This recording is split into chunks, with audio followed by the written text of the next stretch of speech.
I was there when I needed someone who wasn't getting over you. When I move to the side, when I move, call you mine, and I know what you're feeling.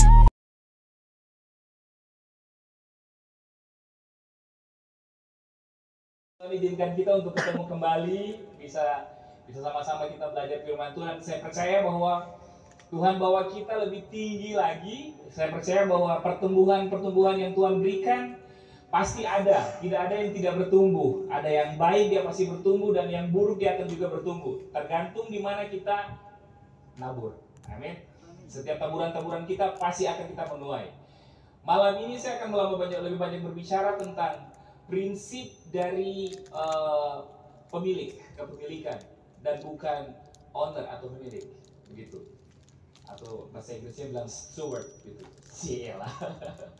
Karena biasanya kita lebih berpikir bahwa segala sesuatu yang kita punya ini adalah milik kita, jadi kita lupa pada saat ada orang mengganggu kita punya status, posisi, jabatan, pacar, dan orang tua, kita tersinggung, kita marah.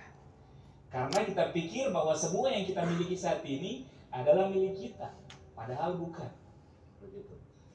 Kemarin saya diminta untuk datang lihat, ada oma, ada mereka lagi bikin apa namanya ini, lagi kayak bikin audisi untuk paduan suara. Jadi dia punya lagu wajib itu Putri Sion nyanyilah, kan gitu kan, kalau sebenarnya di Jepang lagunya kan gitu. Lalu ada oma-oma dia semangat sekali mau ikut apa namanya paduan suara, tapi dapat setengah mati, jalan setengah mati. Baru kan gerejanya itu tangganya juga minta ampun, kayak lebih jahat dari Gunung Golgota juga. Sampai di atas 10 anak tangga, oma lidah langsung dasi. Oma mau ikut, ya kita mau ikut.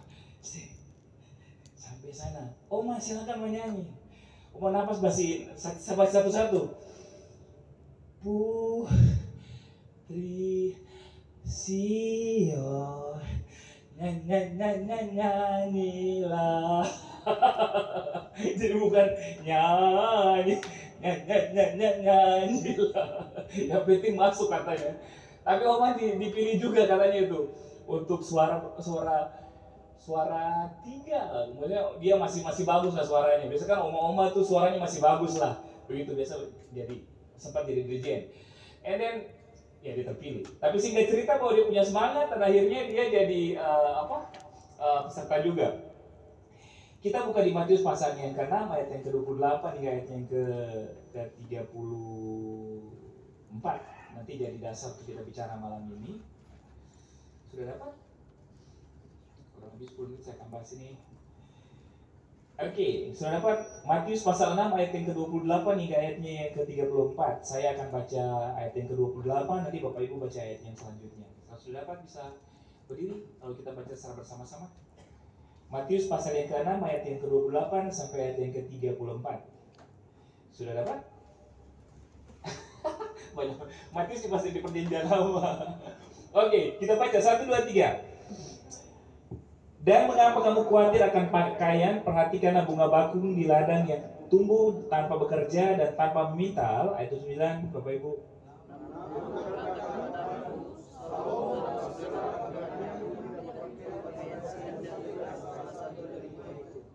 Jadi jika demikian Allah menadani rumput di ladang yang hari ini ada dan besok dibuang ke dalam api, tidakkah Ia akan terlebih lagi menadani kamu, hai orang yang kurang percaya?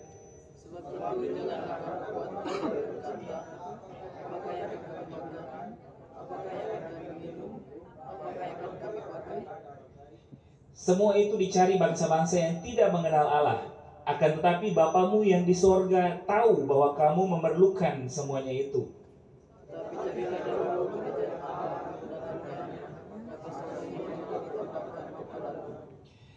Sebab itu janganlah kamu khawatir akan hari besok, karena hari besok mempunyai kesusahannya sendiri. Kesusahan sehari cukuplah untuk sehari.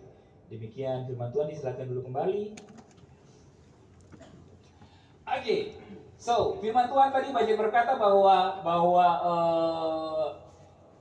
tidak usah khawatir tentang apa yang kita makan, minum, pakai. Ayat ini dia banyak berbicara tentang hal kekhawatiran, dan dia menjelaskan di sini bahwa khawatir itu tidak akan bisa menambah sehasta solusi dalam setiap kehidupan kita. Percayalah bahwa khawatir hanya membuat kita lebih seperti orang uring-uringan, orang kebingungan, daripada kita mengucap syukur. Amin. Kalau kita mengucap syukur, kita tidak akan pernah berpikir yang lain. Kita tidak berpikir yang aneh-aneh. Bapak Ibu di sini firman Tuhan bilang begini, bahwa semua itu, bahkan dia bilang begini, Salomo pun yang raja paling kaya, dia tidak memakai pakaian yang seindah bunga bakung. Amin. Jadi sekaya-kayanya dia masih ada kekurangannya. Apa? Dia tidak seindah bunga bakung. Terkadang kita pikir orang paling kaya di dunia ini tuh sudah memiliki segala-galanya. No, dia masih ada kekurangan. Siapakah yang bisa membandingi kekayaan Raja Salomo? Tidak ada. Sejarah mencatat orang paling kaya Raja Salomo, orang paling berhikmat di dunia, di secara dunia maupun Alkitab cuma Salomo, ya kan? Kayaknya. Raja Arab sekarang pun kalah lah, masih raja sama Raja Salomo yang masih kaya. Tapi Alkitab berkata bahwa dia punya satu kekurangan, dia tidak berpakaian seindah bunga bakung yang ada di padang rumput itu. Jadi jangan berpikir bahwa standar kesuksesan dan kebahagiaan adalah kekayaan. Tidak. Amin. Karena Tuhan panggil kita bukan untuk jadi sultan, Bapak Ibu. Amin. Sekarang ini orang lebih banyak tujuannya pengen jadi sultan. Weh, yang penting sultan, tapi ini sultan. Dia lupa bahwa panggilan tertinggi itu jadi murid. Amin. Dan kesuksesan seorang murid adalah dia berhasil menjadikan murid-murid yang baru yang kayak dia. Kesuksesan seorang guru adalah dia bisa berhasil melahirkan guru-guru yang baru yang kayak dia. Bahkan firman Tuhan yang lain berkata bahwa tidak ada hal yang lebih menyenangkan selain daripada apa? Murid itu bisa jadi sama seperti gurunya.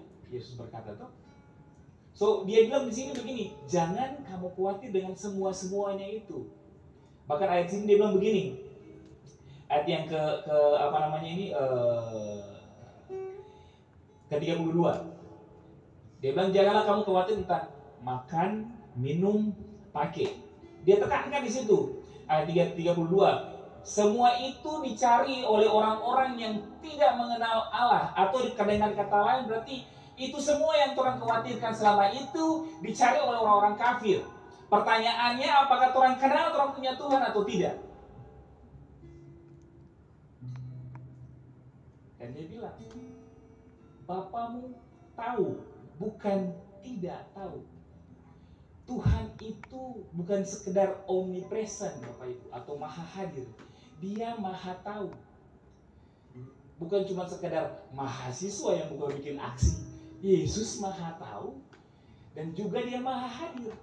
Dia bukan tidak tahu, dia tahu kok. Sebelum kita ngomong dia sudah tahu. Bahkan dia bilang apa? Sebelum kita lahir, dia sudah menentukan kita untuk jadi berkat bagi bangsa-bangsa. Dia sudah menguduskan kita, dia bilang begitu. Dia sudah tahu kita ke depan mau jadi apa. Orang yang bingung, baru dapat kasih putus, kita gimana? Kita bisa move on. Dia tahu bahwa Yesus punya maksud yang bahwa dia punya masa depan yang indah, lebih bagus daripada pacar kita yang kasih masa depan yang cuma sekedar mungkin suam-suam kuku cielah. Oke, dia bilang begini. Tapi ayat yang ke-33 yang akan jadi kita mau bicara hari ini, bahwa dia bilang begini, tetapi carilah dahulu kerajaan Allah dan kebenarannya, maka semuanya itu akan ditambahkan kepadamu. Firman Tuhan bilang begini, tugas kita itu cari dahulu kerajaan Allah dan kebenarannya. Begitu. Nanti semuanya itu akan ditambahkan sama kita. Tapi terkadang kita berpikir begini, bahwa tugas mencari kerajaan Allah, apa itu kerajaan Allah? Secara singkat saya akan membahas bahwa kerajaan Allah adalah kepemimpinan yang dipimpin langsung oleh Allah. Amin. Kalau sekarang berarti apakah kita mengizinkan Allah yang memerintah kita punya keuangan? Apakah kita mengizinkan Allah memerintah kita punya hubungan? Apakah kita mengizinkan Allah memerintah kita punya emosi? Apakah kita mengizinkan Allah memerintah semua dalam kehidupan kita? Kita serahkan Tuhan yang memerintah. Atau kadang kita pikir urusan saya ada, urusan Tuhan ada. No. Kita lupa bahwa dia bilang, cari dahulu, maka semuanya itu akan ditambahkan. Dengan kata lain, itu cuma bonus yang akan ditambahkan. Tapi terkadang kita lebih cari yang ditambahkan. Kita lebih fokusnya apa? Kejar berkat sama mujizat. Jangan kejar berkat, Pak, kita sudah diberkati. Waktu Yesus mati di atas kayu salib terjadi pertukaran. Yang terkutuk jadi diberkati, yang tidak selamat jadi selamat. Makanya sekarang kita harus pergi jadi berkat bagi orang yang membutuhkan berkat, pergi jadi mujizat bagi orang yang membutuhkan mujizat, pergi jadi jawaban bagi orang yang membutuhkan jawaban. Sudah capek kita minta-minta sama Tuhan. Jangan jadi anak-anak lagi, Pak Bu. Sudah berapa tahun kita jadi Kristen? Coba kalau kita dipikir-pikir. Sampai sekarang sudah umur berapa tahun? 20, 30. Masa kayak begini terus kita punya pertumbuhan?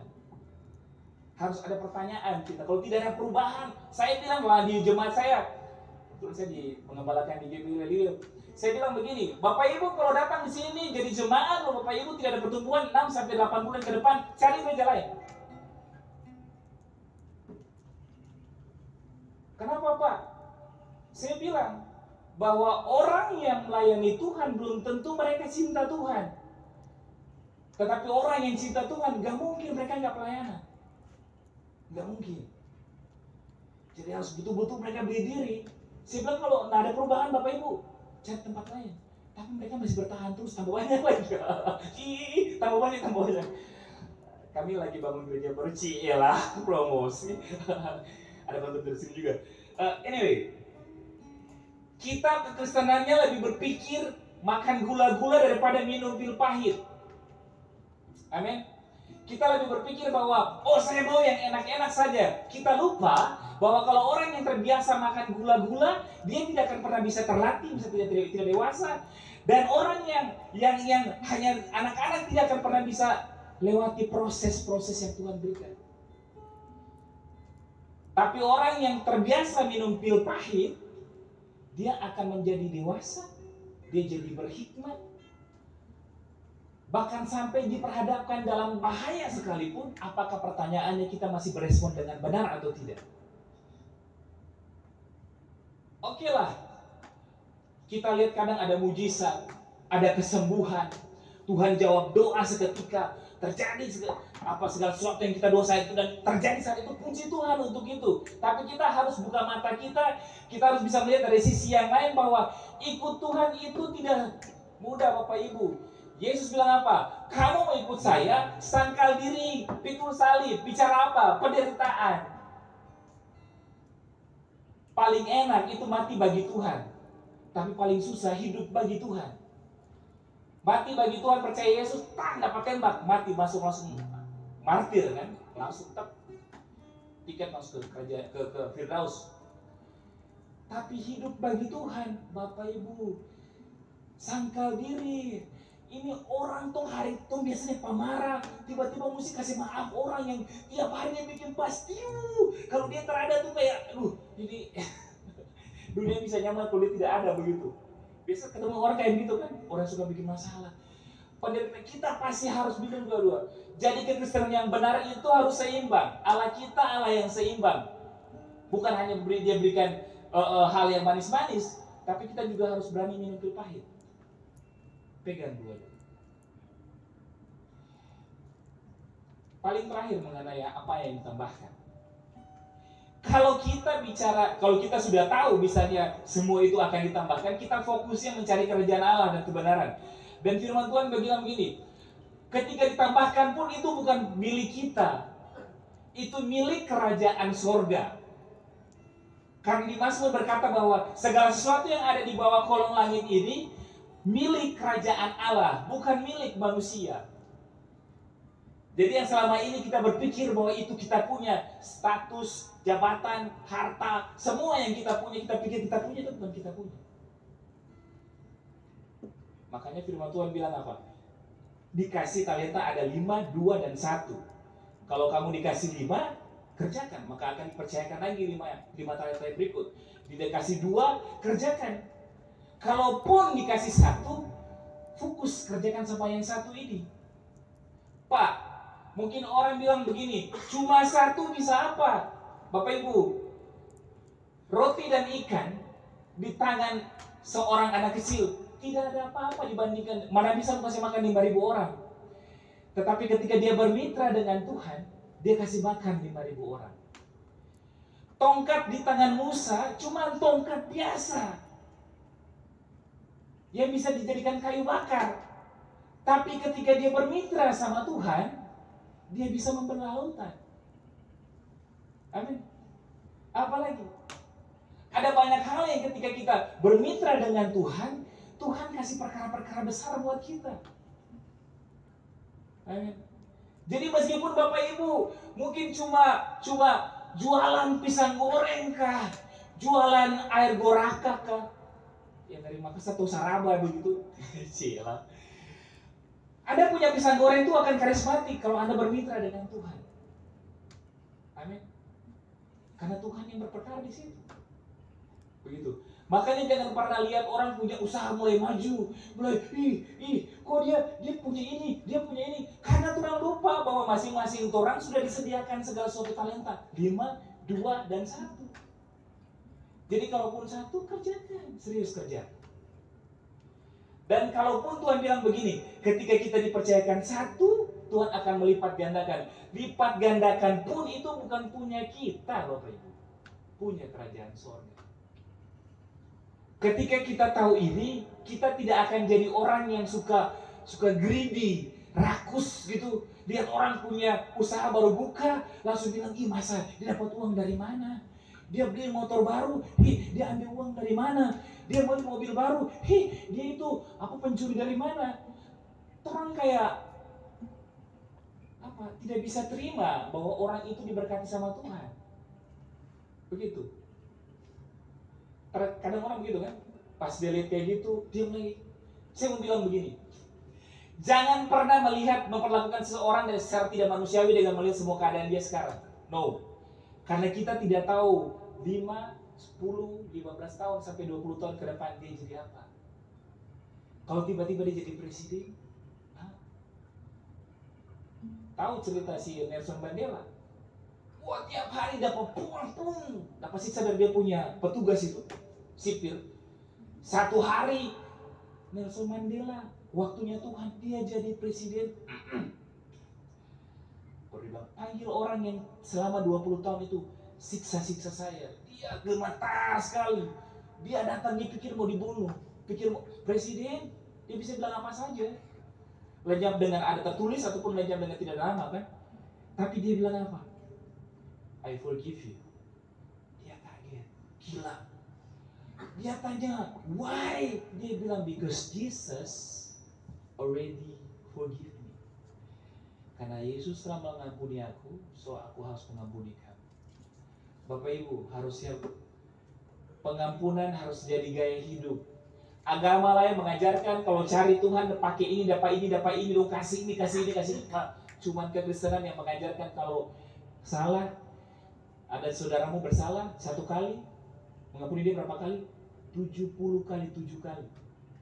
Itu bukan berarti hari ini dia kasih foya Pak kita, besok dia bikin ulang so 2, terada. Hari ini dia kasih foya, besok dia kasih foya, itu bukan 2, itu untuk hari yang berikut. Jadi tidak ada batasan untuk kita mengampuni.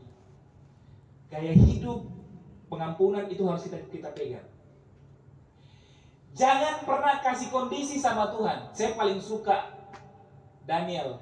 Tahu pernah lihat cerita Daniel di Sadrak, Mesak dan Abednego yang mereka dilemparkan ke gua perapian yang menyala-nyala tuh. Kalau kita baca cerita dari sekolah minggu, mereka bilang begini. Lalu mereka dilemparkan ke perapian yang menyala-nyala dan malaikat Tuhan melindungi mereka. Nah, itu cerita sekolah minggu. Cerita yang sebenarnya mereka diperhadapkan dibilang begini, kalaupun Tuhan yang kami sembah, Tuanku Raja, karena kan mereka disuruh menyembah raja patung sembahan si Nebukadnezar. Dia bilang kami tidak akan menyembah dan kami tahu bahwa Tuhan kami sanggup melepaskan kami. Tapi dia bilang begini, tetapi kalaupun Tuhan kami yang kami sembah tidak mampu menyelamatkan kami, gila, itu bunuh diri. Dia bilang apa? Kami sekali-kali tidak akan sujud menyembah kepada patung yang Tuhan kudirikan. Itu kayak menyerahkan diri, Pak. Mereka diperhadapkan yang hanya sekedar mungkin tungku Veronica, panasnya tidak seberapa Bapak Ibu, karena dibilang 7 kali lebih panas dari sebelumnya. Sampai Alkitab orang bilang apa? Orang yang angkat pada orang, yang kasih masuk pada orang mati. Saking panasnya. Wow. Dan waktu masuk di dalam, masuk 3, yang baronda di dalam, yang jalan-jalan di dalam danau kayak di sauna ini, 4 orang. Hah? Nebukadnezar bilang, woi, Sadrak, Mesyak dan teman-teman, hamba Allah yang hidup. Kenapa tiba apa itu di dalam? Satu hal, jangan pernah kasih kondisi atau syarat buat Tuhan. Mereka diperhadapkan dengan kondisi atau syarat bahwa perapian yang menyala-nyala, syaratnya mereka harus lepaskan Tuhan.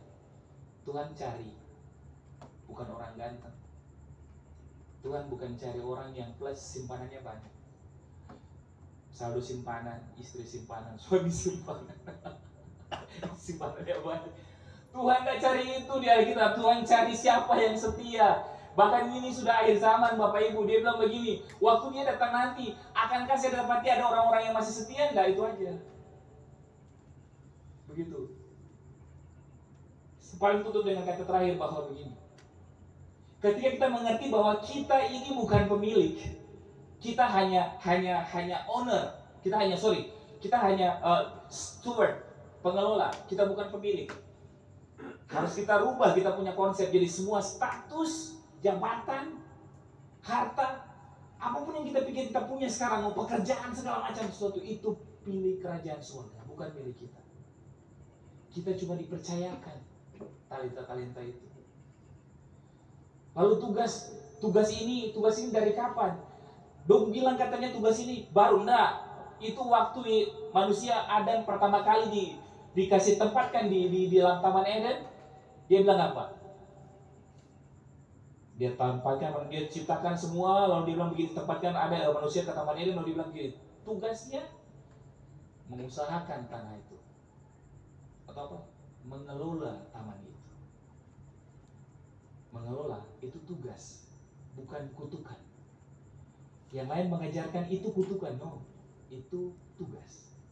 Karena orang Matius mereka jatuh itu di Kejadian pasal 3, sementara tugas itu diberikan di Kejadian pasal 2. So, ketika kita tahu seperti ini, kita harus sadari bahwa kehendak Allah adalah kehendak Allah. Rancangan Allah bukan rancangan saya. Rancangan Allah rancangan yang terbaik, itu yang saya tahu. Jadi apapun yang terjadi, kita harus menyerahkan semua kepada rancangan Tuhan. Karena saya tahu bahwa firman Tuhan bilang begini, aku berikan kepadamu masa depan yang penuh harapan, bukan masa depan yang penuh kecelakaan. Selalu penuh harapan, tapi harus lewati bahaya, Bapak Ibu. Amin. Tujuan cuma satu, supaya kita sadar bahwa, jadi kalau ketika orang marah, orang bilang dia laki begini, kenapa kerjaan telah becus dan segala macam, kita tidak perlu marah. Dengan semua yang orang singgung tentang kita, tentang status, semua yang orang marah, yang orang singgung, yang bilang kita tidak becus, kita bilang gini, saya kerjakan untuk kerajaan Allah. Tidak perlu tersinggung dong kalau ada orang-orang yang seolah-olah berkata bahwa kita tidak becus mengerjakannya. Tidak. Kita pertanggungjawabannya di hadapan Tuhan. Kalaupun manusia mau terima, itu kedua. Tapi buat Tuhan itu yang pertama. Amin. Saya pikir sampai di sini kita punya sharing-sharing malam ini. Saya rasa bahwa ada orang pola pikir hari ini bahwa kita bukan pemilik, kita pengelola. Amin. Mari kita tundukkan kepala, kita berdoa. Kami bersyukur. You, 'cause I only want you, yeah. 'Cause I only